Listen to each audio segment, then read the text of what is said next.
Welcome to the chase, where the sense of thrill. Ben and John are here, making time stand still. Diving deep where others just pretend. They get kind on this journey, chasing dissent.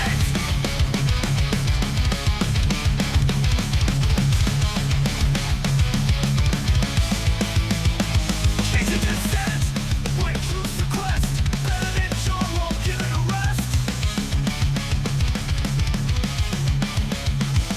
In a maze of facts, they find a way, bringing the dawn of a clearer day.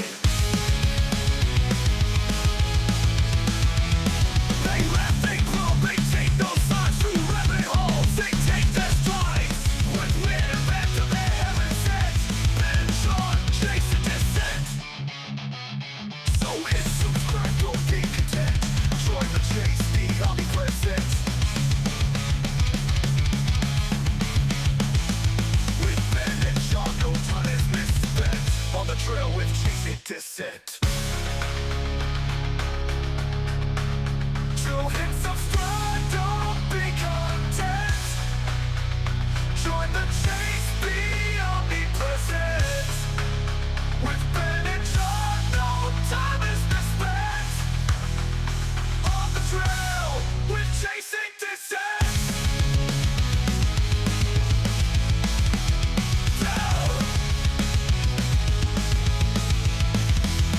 They laugh, they grow, they choose the quest. Ben and John will choose the quest. They laugh, they grow, they take no signs through rabbit holes. They take their stride. They laugh, they grow, they take no signs through rabbit holes. They take their strides. When adventure they haven't sent. Ben and John, Chasing Dissent.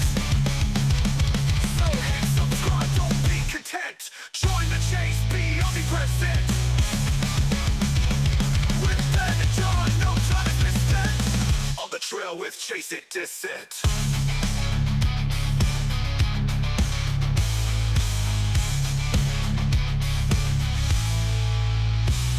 Dissent.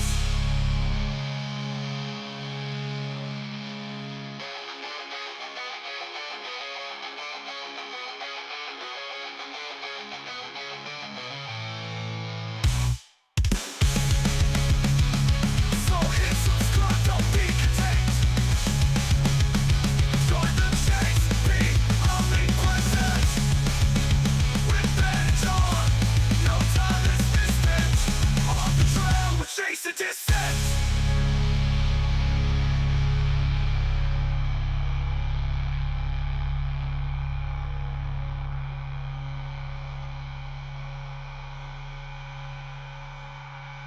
Well, well, well.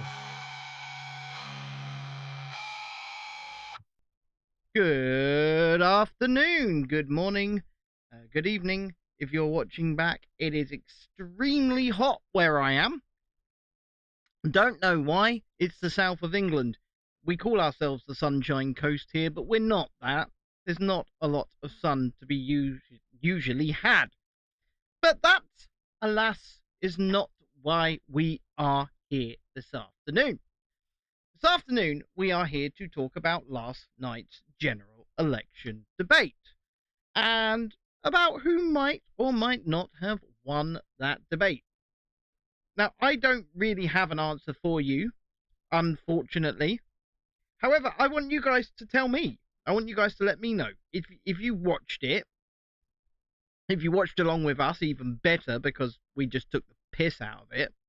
But if you watched it and you listened to what these clowns, jokers, wafflers, whatever you want to call them, have to say, then what do you think? Who do you think won? Now, let's begin with looking at what the Telegraph has said. I don't know if I'm going to be able to read the full article because they do have here a thing at the bottom. Look, try Telegraph free. Start your free trial. Cancel any time. I don't really want to start a free trial with the Telegraph. Thank you very much. And I don't want to pay them either. But we'll see what they have to say. Here we go. Live. General election latest. Farage wins BBC election debate snap poll finds. We'll have a read through, see what they say.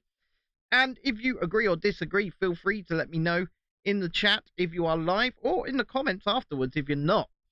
So, Nigel Farage won Friday night's 7-way BBC election debate according to a poll. A snap poll of 1,031 voters by More in Common found most thought Mr. Farage won the debate, followed by the ginger growler herself, Angela Rayner.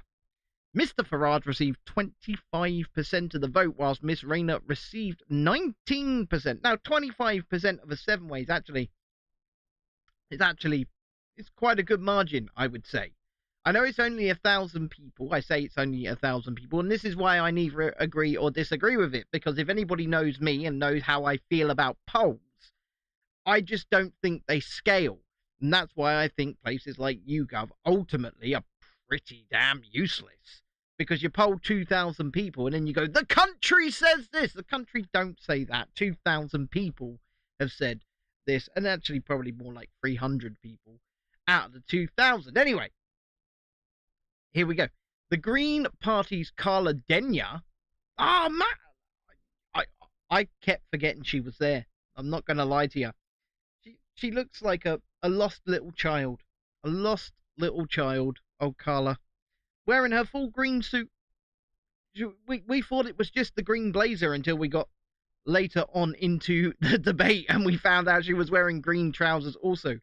But she looked like a lost little child in the headlights. And any time the camera came back to Carla, it was like, oh. Anyway, the Green Party's Carla Denyer was the third most popular with 11%. Stephen Flynn for SNP received 10%, and Penny Mordaunt, the leader of the House of Commons, took 7% of the vote. Mr. Ed Daisy Cooper, the deputy leader of the Liberal Democrats, and Plaid Cymru's Rhyn ap Iorwerth, and I probably just absolutely slaughtered that pronunciation, took 5% and 2% respectively. But I still can't get my head around as to why Plaid Cymru were even there. I don't get it. Same with the SNP, to be honest. I understand them campaigning for their local areas. Plaid Cymru, literally meaning the Party of Wales, are not standing candidates in England or in Wales. Well, they are in Wales, of course they are. Excuse me. You know what I'm like in the afternoon/morning. But they're not standing candidates in England. They're not standing candidates in Northern Ireland. They're not standing candidates in Scotland. And therefore, I don't think their place was justified in that debate. Same with the SNP. I don't think they were justified. Just because they are sending MPs to Westminster, we can't vote for them. So why do we need to hear what they have to say? Why should they be given the airtime on a national, a GB-wide stage? Their interests are only in their country, the SNP in Scotland and Plaid Cymru in Wales. So surely their message should be limited to Wales and to Scotland. I'm just throwing it out there. Anyway, the debate saw Britain's main 7 political parties. This sort of terminology annoys me, because how can they be one of Britain's main parties when they're not standing candidates in Britain? They're standing candidates in Wales, in Scotland. Political parties clash ahead of the general election on July 4th. Mr. Farage, who returned to frontline politics for reform this week and is standing as an MP in Clacton-on-Sea, challenged his political rivals on immigration and net zero policies.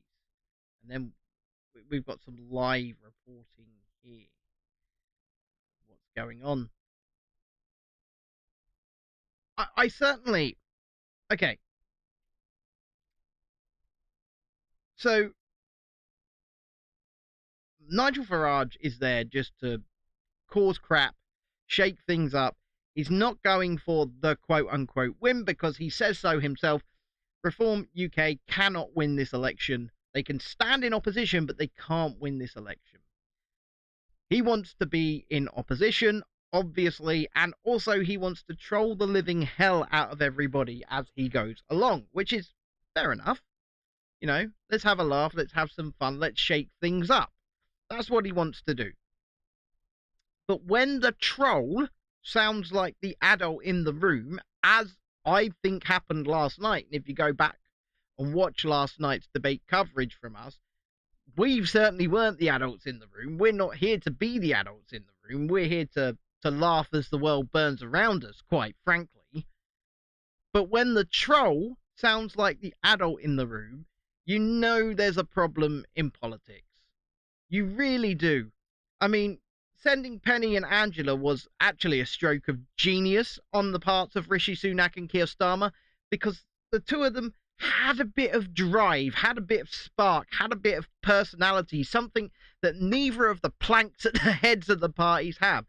My father was a toolmaker, and my father was a chemist. That's basically all you're getting out of these planks. At least Rayner and Mordaunt, we were sitting there chanting catfight at times. They were going for it. They had passion. They had drive. They had something that the leaders do not have. But at the end of the day, Angela Rayner especially could actually end up, there is a prospect that she could end up Prime Minister at some point. Do we really want the ginger growler representing us on the world stage? I'll leave that entirely up to you, of course. But it is a question. So let's take a look at that. We got some live election updates. So I'll stick to the Telegraph as we're here. 11:35 a.m. this morning. Sunak let down whole country over D-Day, Sir Ed Davies said. Isn't he the other leader of the Liberal Democrats? Maybe they should have sent him. He's been going on slides and all of that. He's been having a good time. Whereas Mr. Ed, I'm going to tell you, last night's debate was the first time I'd ever seen Mr. Ed. So Ed Davey has said Rishi Sunak's snub of a major international D-Day event was a letdown for our whole country.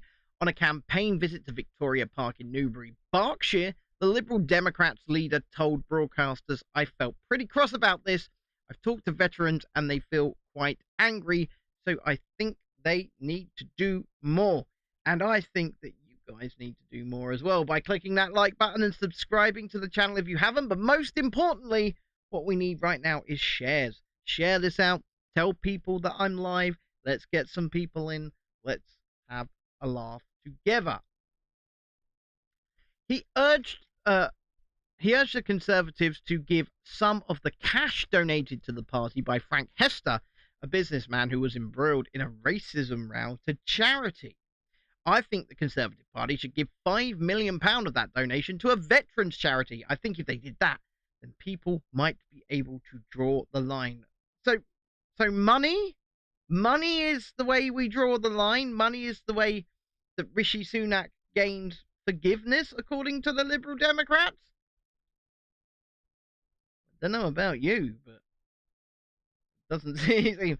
But it's such a letdown for our whole country, and our history, particularly for our brave veterans. Apparently, YouTube is not receiving enough video to maintain a smooth stream. I'm gonna let you in on a little secret. I think that's a load of crap, to be honest. But just going back to last night's debate, okay? Going back to last night's debate, I honestly think that it was a clown show. It was a shit show. And it ended up just degenerating into a slanging match, mostly between Penny Mordaunt and Angela Rayner, who I have praised, by the way, for having some kind of drive or personality. It's the ginger growler. And you know what? I'm gonna give a free tip to Angela Rayner right now. Lean into that persona. I would say the ginger growler's coming to get ya. I'd lean right into it because it's not going away anytime soon. Same as the whole toolmaker thing. It's not going away, especially not from me anyway. My father was a toolmaker. I am going to, during the next leaders debate, which is on Wednesday, by the way, I'm going to try and get a shirt that just has Toolmaker written on it. That's my goal. That's my plan. So that we can play the next round of Toolmaker Bingo when Keir Starmer's on screen again.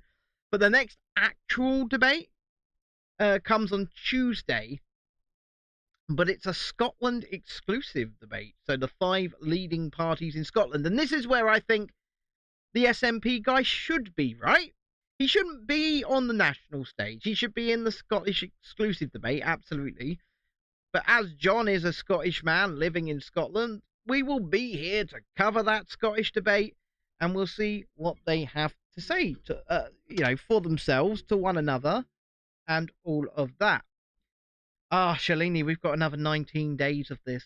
The debates end in 19 days' time. And we're going to do it. And we're not asking you to physically watch the debates yourself. We're asking you to watch along with us as we take the piss out of the debates. That's going to be the best way to do it. I still don't quite understand my camera and why it keeps going all jerky and stuff. There's something wrong with it, and there has been for quite some time. Let me just try and raise my bitrate up. I'm going to try and raise it up. Maybe that will help. I don't know, or it could get worse. Give me a second. We're going to go. Okay. Maybe it will make it smoother. I don't know. We'll find out. So I've raised it up to 7,000 kilobytes a second. We'll see if it's any better. We'll see if it goes any faster. But I understand where you're coming from when you say you don't think you can watch any more of these debates. I really do. They are a slog. It is hard work to get through them. I completely get it. I completely understand it. However, we would be not be doing you our duty if we snub them, because they're a good chance for us to take the mick out of our local politicians, or our national politicians even. And it's got to be done, because let's face it, these guys are all crooks who, as we like to say on the show, have 2 goals in mind: to line their own pockets, feather their own nest, and control you as the population. But going back to last night, once again, Nigel Farage seeming like the adult in the room was pretty terrifying. I'm not going to lie. I don't know what's going on over here. So here we go. 11:17 a.m. We're looking at the Telegraph's live coverage of the election at the moment. Angela Rayner mocked for accusing Penny Mordaunt of abstract failure. Angela Rayner was mocked after she criticised the Tories for 14 years of abstract failure. Responding to Penny Mordaunt's criticism of Labour's net zero policies at Friday's BBC general election debate, the Deputy Labour leader hit back at the Conservative government record. Miss Rayner said, "I asked the people to look at their record, and the Tories constantly spout these lies, as do you, Rayner, as do you, Labour. Labour is going to stop people's cars, that we're going to do this and we're going to do that, when really the reason they say that is their 14 years of abstract failure. The Conservatives have failed the British people, and people can see that." Online commentators speculated that Ms. Rayner meant abject failure, defined as a complete failure or failure to the maximum extent possible. Listen, none of our lives are getting better. Is your life getting better? We're in a cost of living crisis right now. And the reason that we are in the cost of living crisis right now is because the Conservatives, Rishi Sunak, backed by Labour, and Keir Starmer and Angela Rayner all voted for it, closed down our economy and wrote a blank check in the name of furlough. That is the reason that we are in a cost of living crisis. They are all responsible. Every last one of them that was sitting in the House of Commons at the time is responsible for the cost of living crisis in which we sit right now. They will continue to lie to you. They will tell you, oh, it's the war over there in Ukraine, or it's, the Nord Stream 2 got blown up. That is nothing to do with why we are in the situation we are in. That is nothing to do with why you have less disposable income. It's everything to do with the fact that your government, backed by your opposition, shut down your economy and wrote out a blank check. That's it. Nothing else, nothing more, nothing less. So I think anybody voting for any of these clowns is like voting, is a turkey voting for Christmas. In fact, I said to John earlier on during our meeting, is a turkey voting for Thanksgiving and Christmas. You know, double whammy. And the problem is, the way our political system works, and this was a very good point made by Nigel Farage last night. The way our political system works, that a vote for Reform UK is a vote for Labour. It's a vote for Labour. It's not a vote for Reform UK.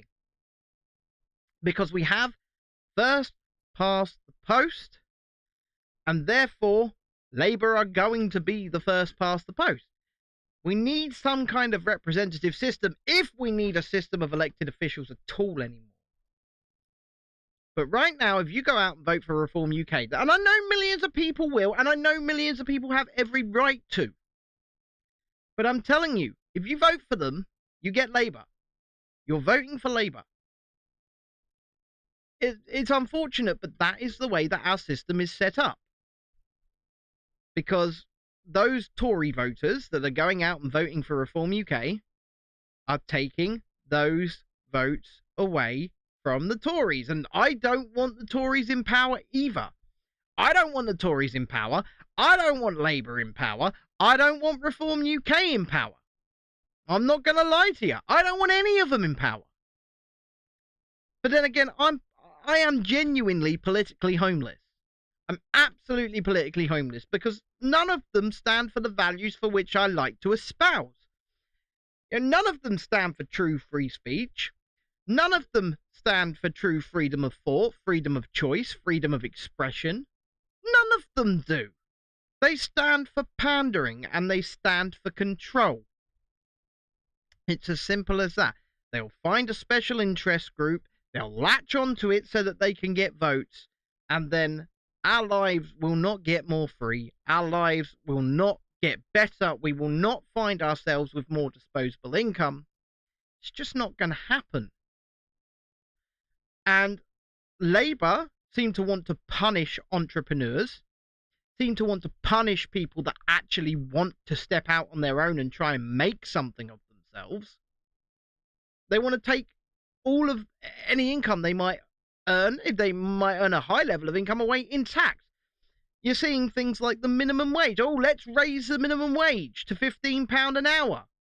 Yes, if you want more people to be unemployed, you go right ahead. If you want more small businesses to fold, you go right ahead and do that. Because that's exactly what will happen. That's exactly what's happened in California.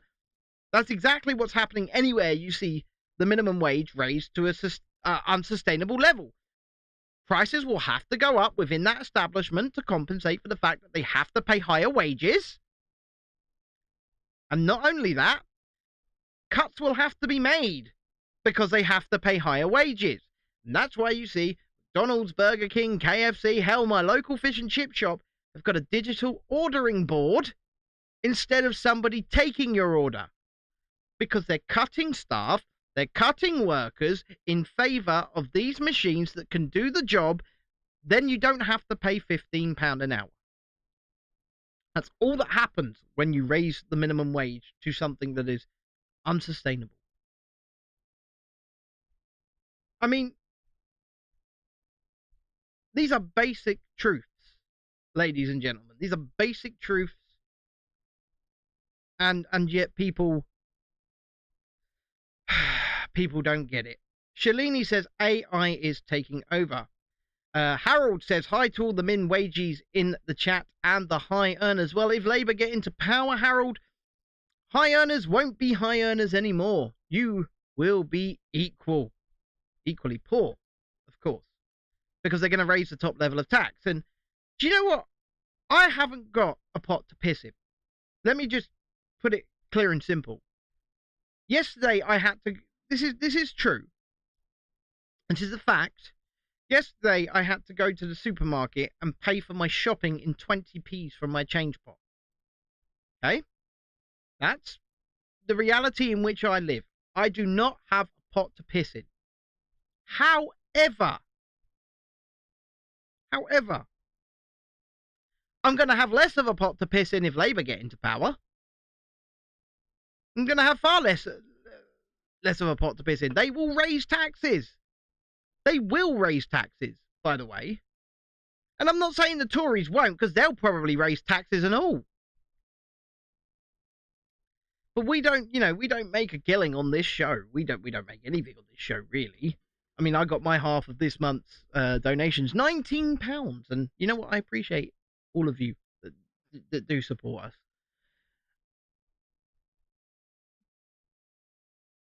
But I'm not begrudging, despite the fact that that's how I and my family live. I don't begrudge anybody who goes out, makes a success of themselves, and makes a high amount of income. In fact, I celebrate that success. I absolutely celebrate that success. I think we need more entrepreneurs. I think we need more people to step out and go out on their own. Because that's how innovation happens. That's how we move forward. And I know I'm tangenting off a bit. But if we don't encourage people to step out and try and make something of themselves, innovation won't happen. Competition won't be driven. You know, when competition occurs, we all win. Because companies, individuals, entrepreneurs strive for the highest quality and the lowest price. And guess who wins? Because we get the highest quality and the lowest price. But if we punish people, we put a high level of taxation on them, and that is punishment for being successful. That's not going to encourage people to want to go out and be successful. And it's going to kill innovation. Just my thoughts. Harold in the chat says, I have been volunteering at the soup kitchen. Handing out all that food makes me hungry, to be honest. To which Shalene says, good on you, Harold. Is that near where you live for the homeless or those in need? Yes, it is, says Harold. You know what? I congratulate you. I really do congratulate you. I hope one day we can step out and say, we made something of ourselves. We did something for ourselves. We did something for our families. That's not today. And that's fair enough. Fair enough. You know, we push, we try to grow. We try to give some common sense, if you will. And sometimes the advice we give hits and sometimes it doesn't. But what I'm telling you, linking all of this back to last night, absolutely none of those people on the stage, none of those people on the stage are going to want to make your life better. They want to make their lives better. Peter Hitchens made a great point when he was speaking to Mike Graham earlier this week. He said, when Blair's Labour got into power, they instantly did 3 things. I forget what they were, but they did 3 things to the detriment of the country that were not in their manifesto within the first 7 days. And because they had such a thumping majority, they could do. And he says that there's going to be a repeat of that next month. Labour will get a thumping majority, and then they will start implementing things to the detriment of the country that are not in their manifesto almost immediately. And do you know what? Keir Starmer has Tony Blair in his ear. So I wouldn't be shocked if that's the case. And I hope not to. I kind of trust the things that Peter Hitchens says. People call him the lesser Hitchens. That might be true, but I think he's got a head on his shoulders. And I think his analysis is sound. And I think he's right when he says that Keir Starmer is an abject communist. I think he's correct in that. And I think within 7 days of Labour getting in with a thumping majority, we're going to see things happen and things pushed through that were never in their manifesto. But we shall see. Let's move on. So I'm moving to another story here from the Telegraph, if it allows me to read it. So this is about last night's debate again. It says, pugnacious Farage lands blows that leave rivals reeling in BBC election debate. Live Telegraph polls put Reform leader far ahead as Penny Mordaunt struggles to keep up. And this was from last night, and these were live polls. Okay, it does look like raising my bitrate has kind of helped, by the way. So here's what they said there. They say you should never pick a fight with someone who buys ink by the barrel, and that adage should now include never picking a fight with someone who has their own TV show. He doesn't have that anymore. Nigel Farage unleashed into a live debate for the first time this election was polished, pugnacious, and popular. Penny Mordaunt, the leader of the Commons, made a decent fist of trying to keep up with him, but hamstrung by the reality of 14 years in government, she was elbowed into second place by the charismatic Reform UK leader. A live Telegraph online poll of who was up and who was down put Mr. Farage far ahead throughout the 90-minute BBC show, with a net positivity rating more than twice as large as Ms. Mordaunt. The big loser on the night, and the other poll that they talked about said opposite, by the way, but the big loser on the night was Angela Rayner, sent out of a mission to be the sensible voice in the room. There was nothing sensible about that. It was a massive cat fight. John liked the ginger growler. She struggled to think on her feet, was skewered over her views on the nuclear deterrent, and repeatedly retreated to her safe ground of the Tories crash the economy. No, Angela, the Tory backed solely by you. You voted for the crashing of the economy. Come on, ginger growler. Let's tell the truth. Mr. Farage looked by far the most comfortable of the 7 politicians on the platform, having spent 3 years presenting his own show on GB News. He has rehearsed his lines to the point where he could recite them in his sleep, and having survived everything that was thrown at him on I'm a Celebrity, Get Me Out of Here, it was no surprise that he emerged as king of this particular jungle. By the end of the night, where others were shaking their heads and knitting their brows, Mr. Farage was enjoying himself so much that he was smirking like a naughty schoolboy, and as he made a single word heckles to his opponent's earnest speeches. Mr. Farage's trick that he does not sound like a politician. On the subject of nice crime, Ms. Mordaunt earnestly said, we need more police, and we need police in communities that can follow up with people. The audience was silent. Look, they're offering me 2 months free and telling me to act now. No, thank you. When Mr. Farage had his turn, he spoke directly to the audience, who applauded as he told them, you can go shoplifting now. Any of you can go shoplifting and nick £200 worth, and you won't be prosecuted. We are seeing a societal decline of law and order in this country. Ms. Mordaunt came into the debate in the worst possible circumstances after Rishi Sunak has had to apologise for leaving D-Day commemorations early. But what does that have to do with Penny? I know they're the same party, but what really does that have to do with her? Sod all.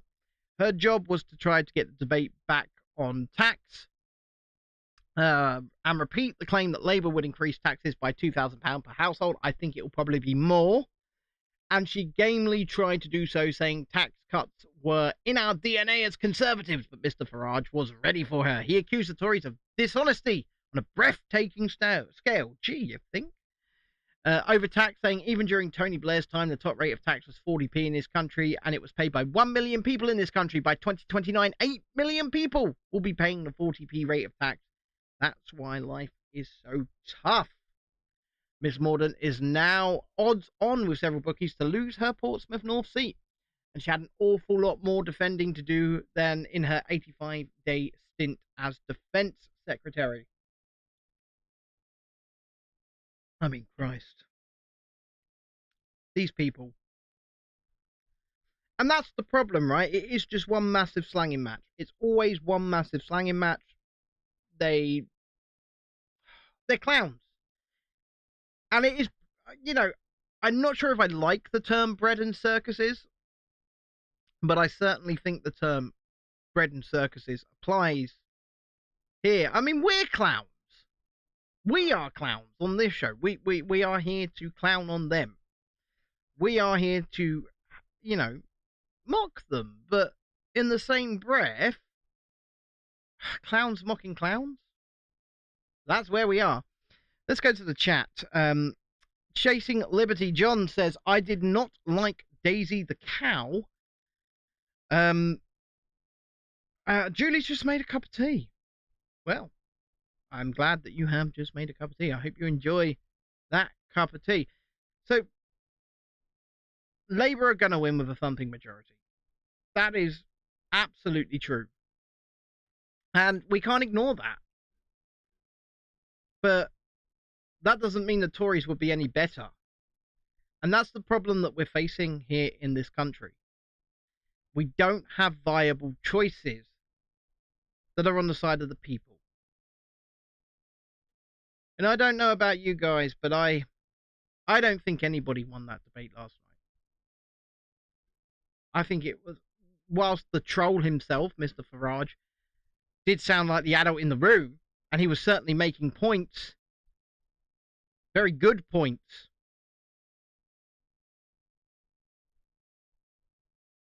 If any of those clowns win, we all lose.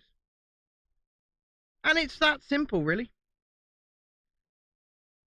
Anywho, if you've enjoyed this little rant, this little chat this afternoon, please hit the like button, subscribe to the channel if you haven't already, and share it out, because we appreciate each and every one of you. We hope you keep coming back. We hope you enjoy these shows. And as John said, we are all screwed. Bye for now.